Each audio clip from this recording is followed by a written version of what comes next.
Now, like we discussed, this is how an hydrometeor's responds back to the radar, like how it was in the case of a singer. The singer was singing to the crowd, and they were giving back some response. The response may not be as good as a song that the singer gave, or the note that the singer was making with his vocal cord. But again, the same thing happens here.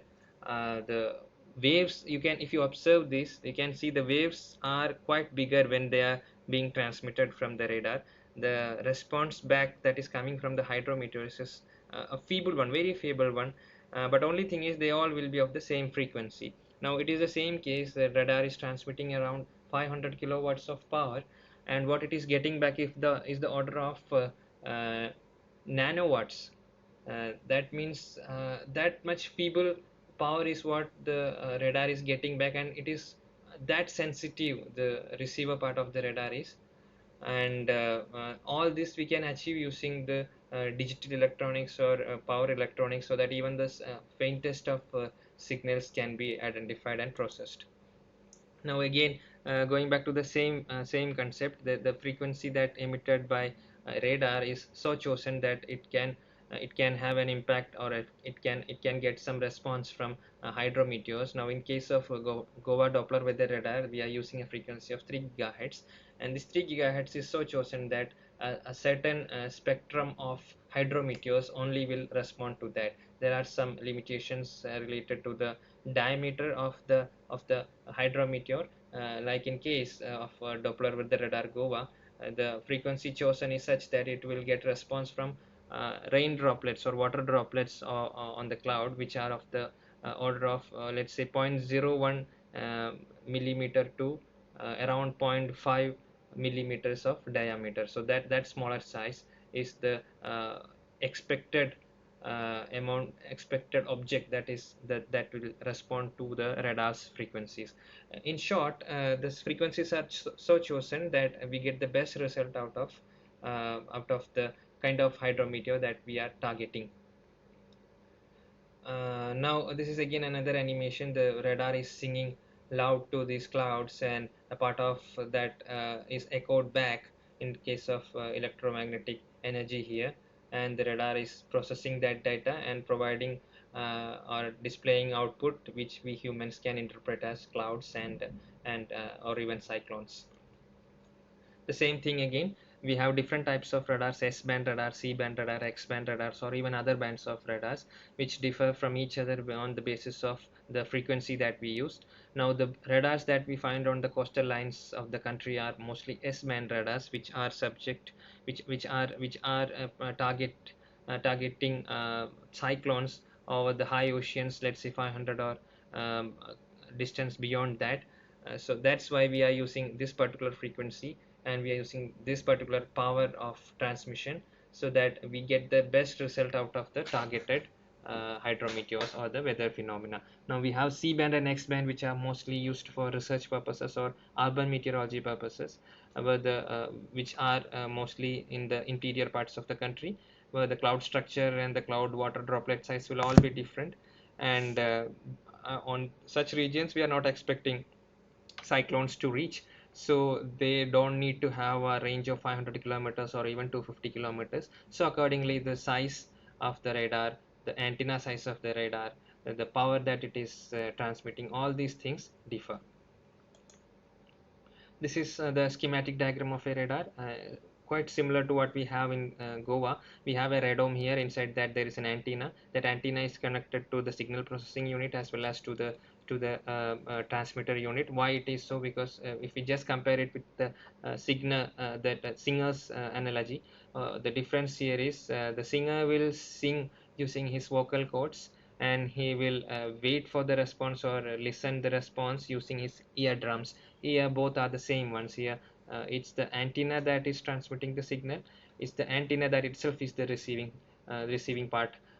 For the first receiving part for the signal, it is collected. These feeble signals are conducted by this parabolic antenna and sent to the signal processor unit, whereas during transmission this antenna is connected to the transmitting unit, which transmits or emits power of the order of 500 or 700 kilowatts. This is the same thing in form of block diagrams.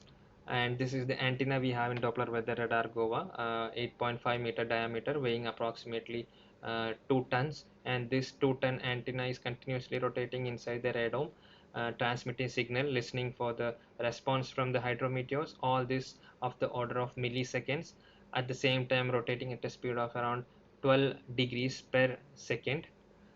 So this is a continuous process, throughout day, throughout night. The radar is watching the ice, so that we can give a good and accurate forecast. The radome we can see here, and the components: power cabinet, the radar antenna controller cabinet, signal processing unit, transmitter unit, all those units are here.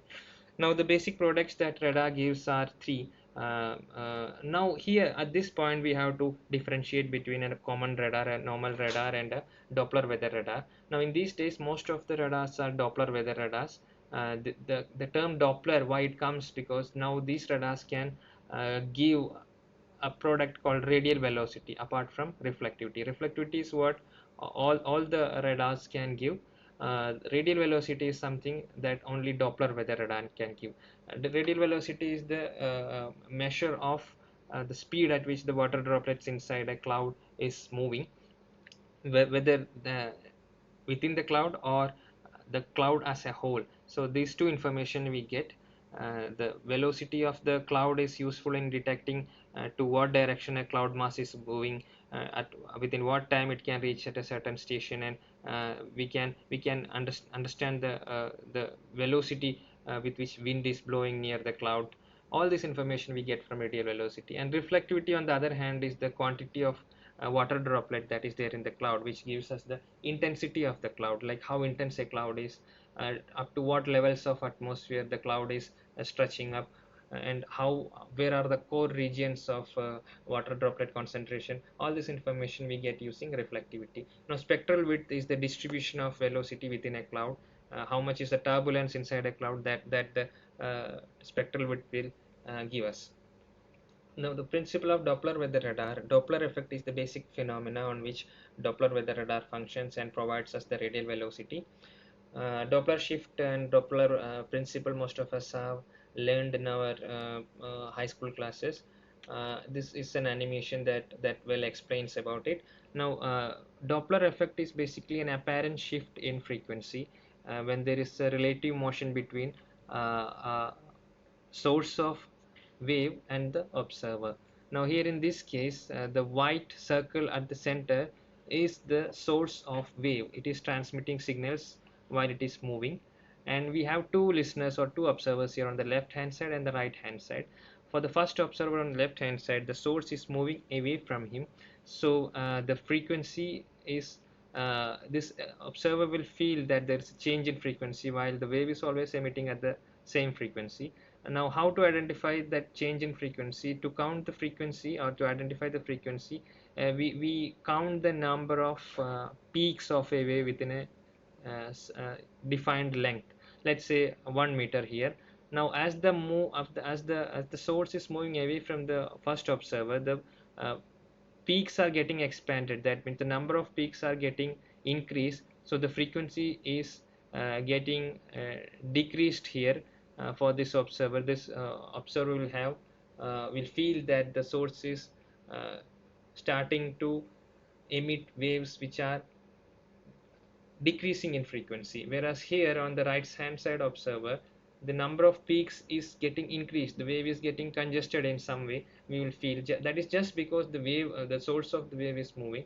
It's not that the source is emitting different frequencies, it is always emitting the same frequency, but because the number of peaks or the frequency number of peaks increase here on the right hand side, this observer will feel that the frequency is keep on increasing.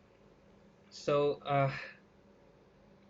that's how the apparent shift in frequency takes place, and this is the phenomena or the principle used to detect velocity of hydrometeors.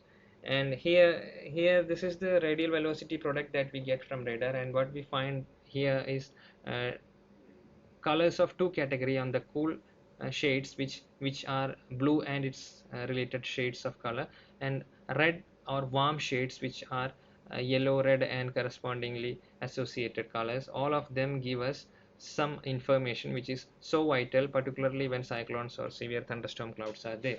Now this blue patch is those clouds or water droplets or clusters of cloud which are moving towards the radar. Now red colors are those which are moving away from the radars. Now you must be wondering why there is this distinction between these two colors when there is only one cyclone. Okay, I didn't mention that this image was taken on 15th of May while the cyclone Tauktae was near the coast of Goa. The void region here is the eye of the cyclone. Those who are aware about cyclones, you must be knowing that there is a cloud-free region called eye in the center of the cyclone. The entire cloud mass spanning hundreds of kilometers will be encircling this cloud, I mean this cloudless region of eye, and very severe weather, intense speeds of wind will be there on this cloud wall. I mean this cloud part which is called eye wall. All these are severe weather activities taking place there, and our radar gives us the value of wind speed at all these points. The point here, let's say this has some shade of darkest of red, that is corresponding to approximately 48 meter per seconds, which is approximately 200 or 180 kilometers per hour. And so we can, sitting at 500 kilometers away, we can estimate what is the wind speed within a cyclonic system. So that's how radar helps us to estimate the wind speed. Now secondly, you must be wondering about the color distribution that we started the discussion with. That's why, because a cyclone is rotating in anti-clockwise direction around its eye. So at this point, when the wind or cloud mass is circulating up to here, this is coming towards the radar, so that's why these are in blue shades. And while the continuing anti-clockwise rotation takes place, the part of cloud which is on this side is going away from the radar, so that's why these are on red shades. Now using this image, we can estimate what is the wind velocity, that is, or the winds blowing over Goa or our Ratnagiri or over parts of South Maharashtra. All this information we can get using this radar. Now, not just in case of cyclones, even in the case of thunderstorms, this radial velocity product is extremely useful.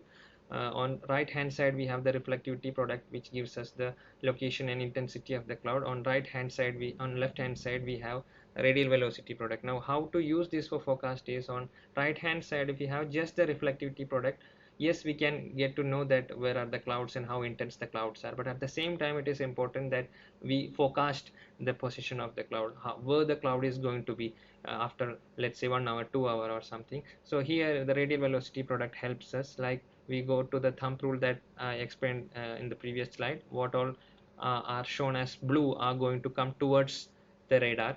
So in this case, the clouds which are over Karnataka region are going to come towards Goa.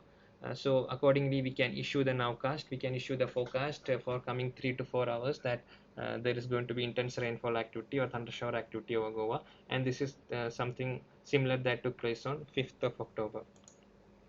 These are about the technical specifications of the radar. We discussed most of them. What is a narrow pulse, what is a wide pulse. These are two different types of pulses. One is of 1 microsecond width, the other one is 2 microsecond width. And the entire operation of a radar, the product that we get, are so much dependent on the pulse repetition frequency. Pulse repetition frequency is the quantity, that means in a single second how many of waves are transmitted. Now in case of wide pulse, it is 250 hertz. That means every second approximately 250 number of waves are transmitted. That means each wave is, or each transmission is having a gap of around millisecond range. Let's say 400 milliseconds or 200 milliseconds. Within that time, every 200 or 400 millisecond, let's hold a single value to 200 millisecond. Every 200 millisecond, a wave is going to be transmitted, and out of that, the wave width will be, that means only for 2 microsecond or 1 microsecond duration it will be transmitting. Rest of the period it is listening. That means this difference is of the order of 1000.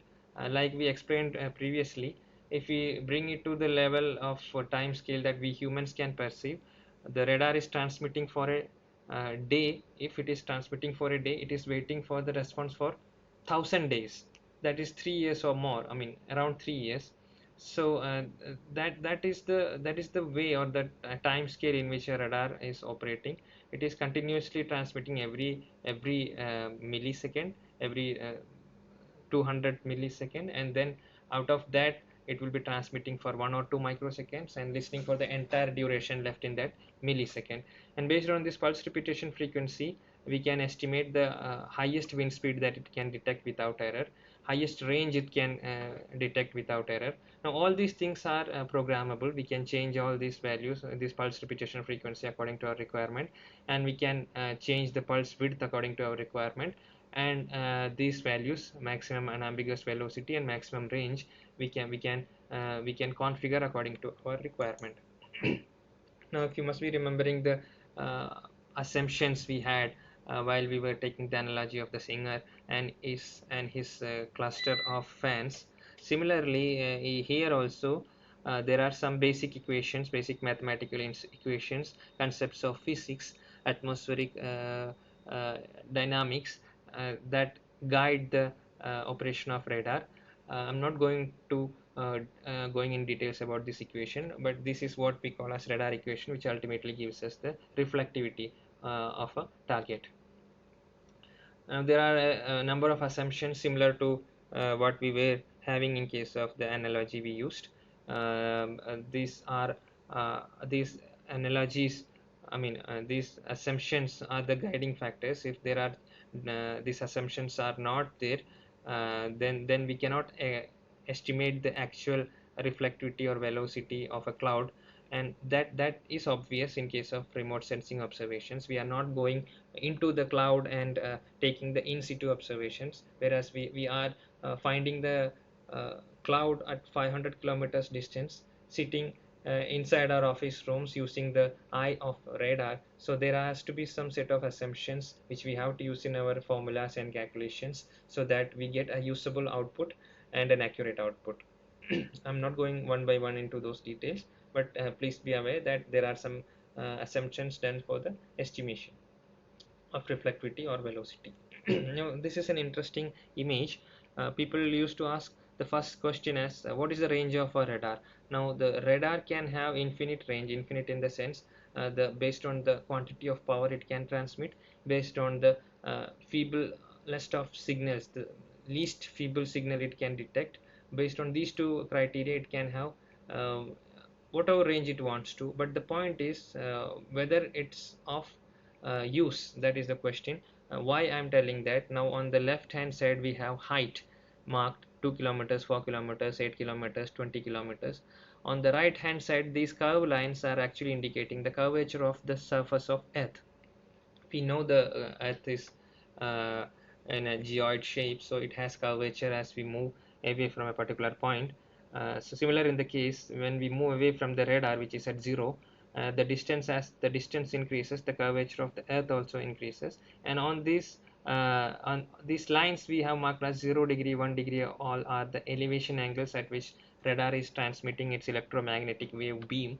Let's take the example of a 1 degree elevation angle. At if we are at around 80 kilometers away from the radar, the same beam will be at a height of around 2 kilometers from us, from the surface. But the same beam at 360 kilometer range is at a height of 14 kilometers, and at 400 kilometer range, the same beam at a height of 15 or 16 kilometers. The case is even worse when we have a higher elevation angle. At 4 degree elevation angle, even at 260 kilometers of height, the beam will be passing through a height, or passing at a height of around 22 kilometers. Now the question is, what is there to respond for the weather radar signals? The whole atmosphere that we are living, the entire set of weather events take place, that is all in the region called troposphere, which is maximum up to a height of 16 kilometers on our latitude. So transmitting a signal beyond that will not yield us any response back. There are no hydrometeors beyond 16 kilometers of height for radar to get any response back. Or the power that we are transmitting will simply go to the outer space without any response. So the power range, the elevation angles, the range, all these things are chosen so that we get the best best result for the targeted hydrometeors. Now you must be remembering there were some assumptions we made for the singer and fans analogy, that people should not sing in between, too many people should not be singing, only the fans should be singing back. Similar to that, clutter is the technical term for all those unwanted echoes, unwanted reflectivities that we are getting uh, from the other sources or other objects which are not the actual hydrometeors we are targeting to monitor.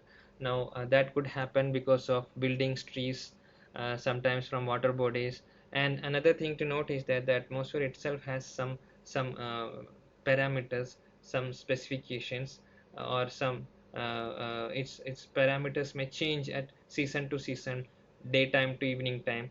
There could be variations in atmospheric features, so that it will sometimes force the uh, electromagnetic wave that radar is transmitting. It may be bent too much so that it will hit on some other target and give back some reflectivity. Now similarly, sometimes the atmospheric features will be such that it will not bend the wave at all, and it will move to some other location and come back. So all this can create clutter, which is an unwanted noise. There are some software uh, approximations, some methods to approximate in the software itself of the Doppler weather radar, so that we can neglect, or we can reduce these clutters and get a better output.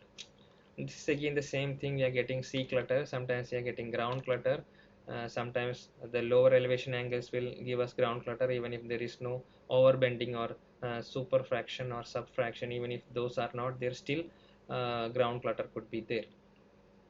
Again the same thing, the source of these clutters could be windmills, sometimes forest areas, sometimes hilly areas.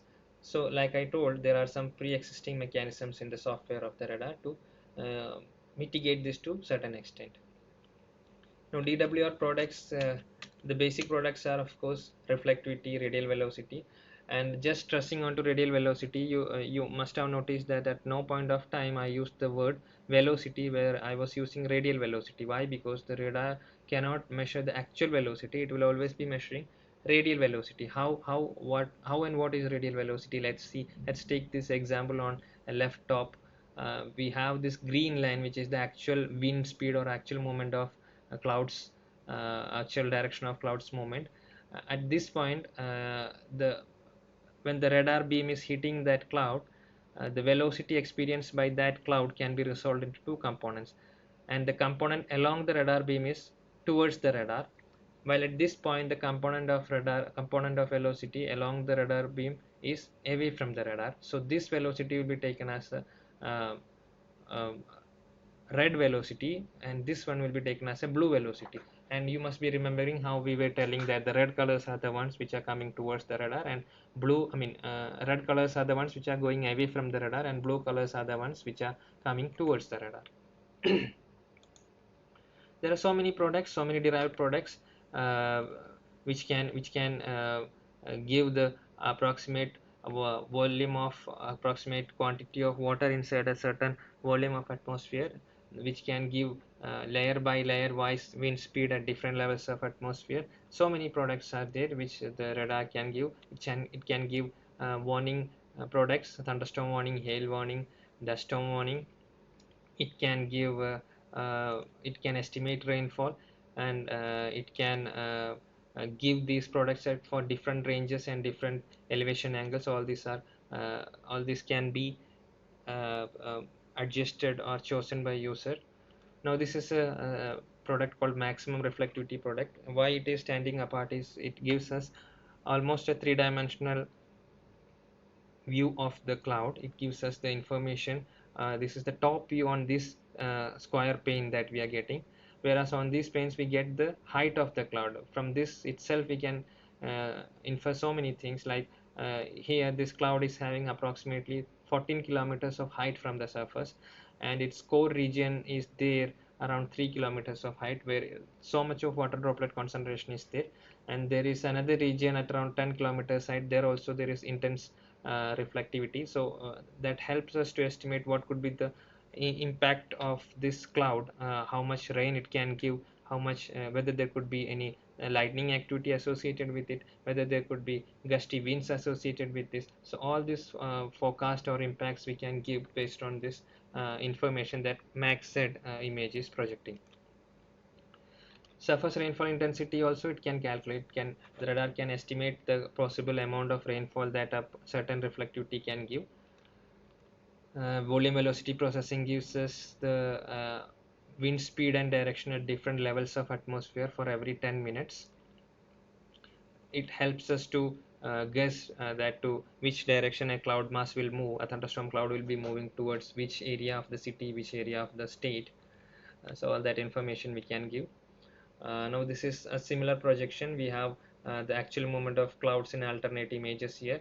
We have the supporting wind speeds here, and we have the supporting radial velocity here. With that we can see that the direction of winds are from eastward, so the cloud is moving towards west, and that is how we do that for do the forecasting.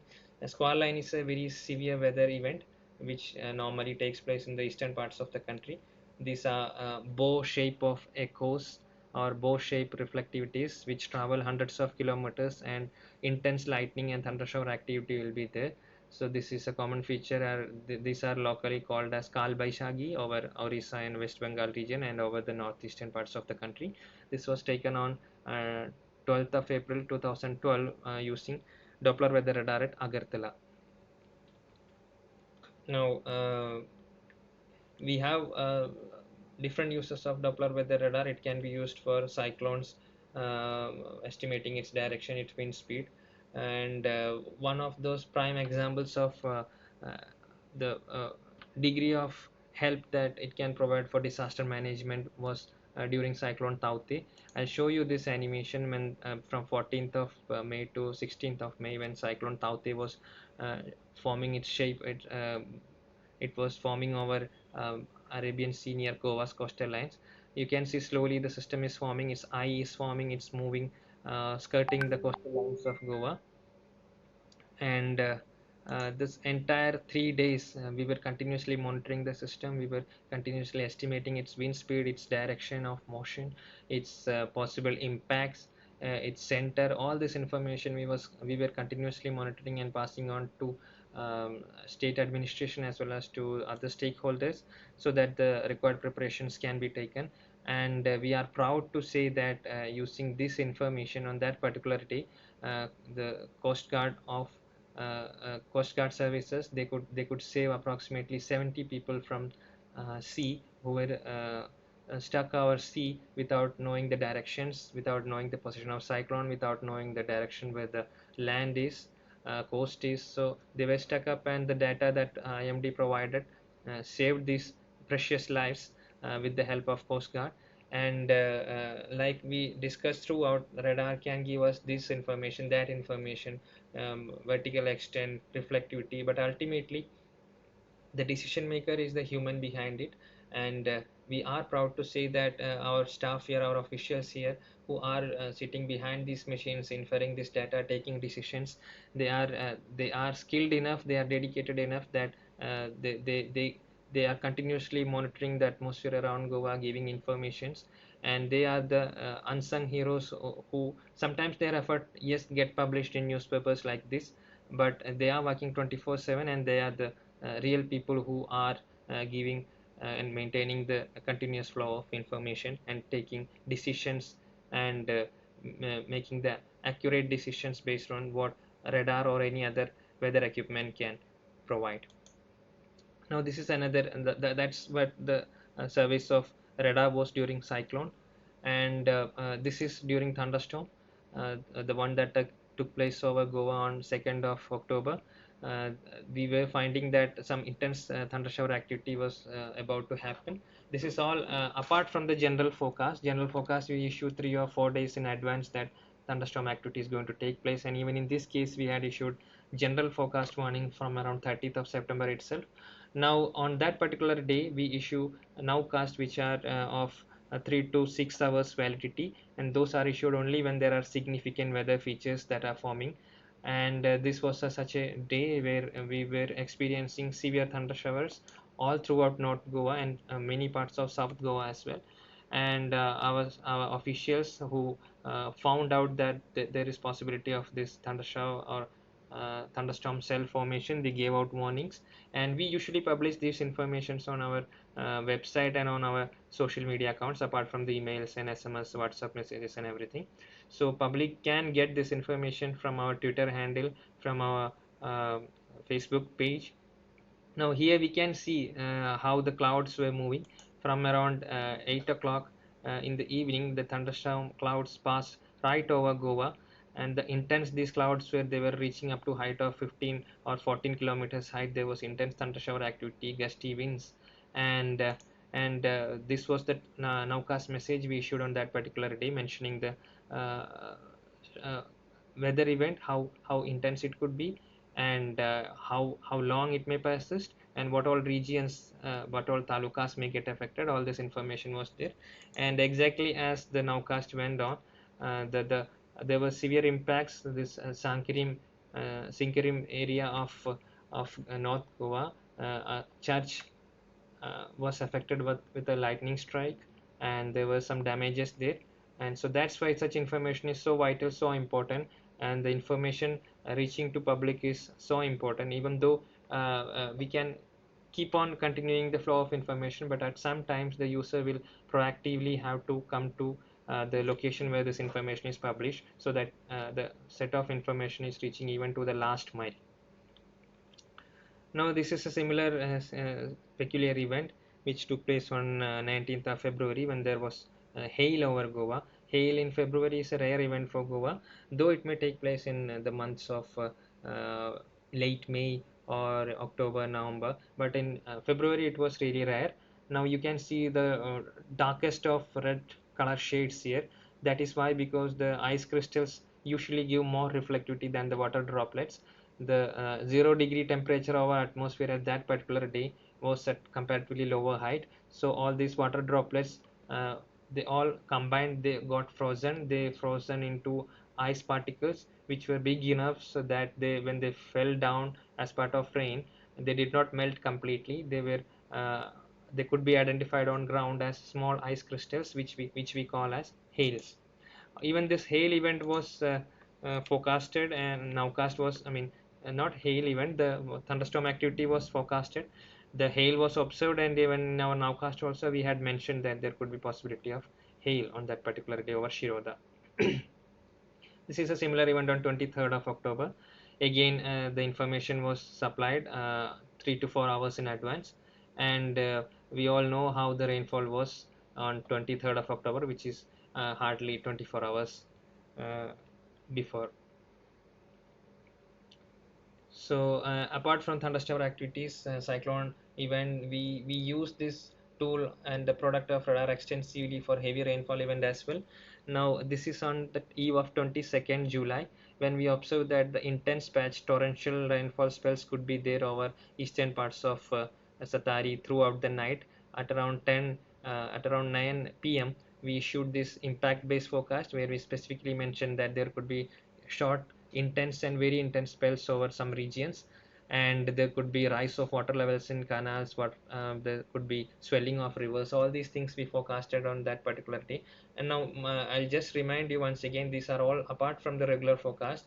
The regular forecast for this particular event were being forecasted from around 11th of July itself, because we were finding in our numerical weather prediction models that the intense activity may continue for around 14 days. So the warnings were there already in advance, and apart from that, the short range forecast or the nowcast was issued on all of these events with the help of radar data and satellite data. And we all very well remember what was the outcome on the next day. On 23rd of July, Goa witnessed the widespread flood-like situation over its eastern talukas, Satari, Sange, Darbandora. So water was up to knee level or even higher. Many people, many families had to be evacuated. Hundreds of houses were damaged. Um, There were, I think, one or two casualties also. This all took place on 23rd of July, and the information that we shared, we are so pleased to share that the information we shared were noted by media fraternity as well, and this is what that was published on Hindustan Times on the next day. They were quite I mean, pointing out that IMD had issued there could be intense spells, and exactly as predicted, there were extremely heavy rainfalls in 24 hours reported over certain regions. Now that ends our session here. This is just another image that was circulating over social media. This is around in 2019, when we had a severe thunderstorm activity over Goa in the month of October. So you can just see how dense, intense these clouds are, and even to lower levels of atmosphere, the cloud is climbing down. So this itself gives us an image how severe the activity could be, and that just reminds us how important an equipment like Doppler weather radar is, and how important, rather than the equipment, the flow of information is, and how important it is that we all be aware of the warnings or forecasts that meteorological centers of the respective regions are issuing. So that's it for information and forecast, nowcast, and all the weather related data, weather related information. Please contact our website. Uh, Follow us on our social media accounts, social media platforms, Twitter handle and Facebook. Thank you.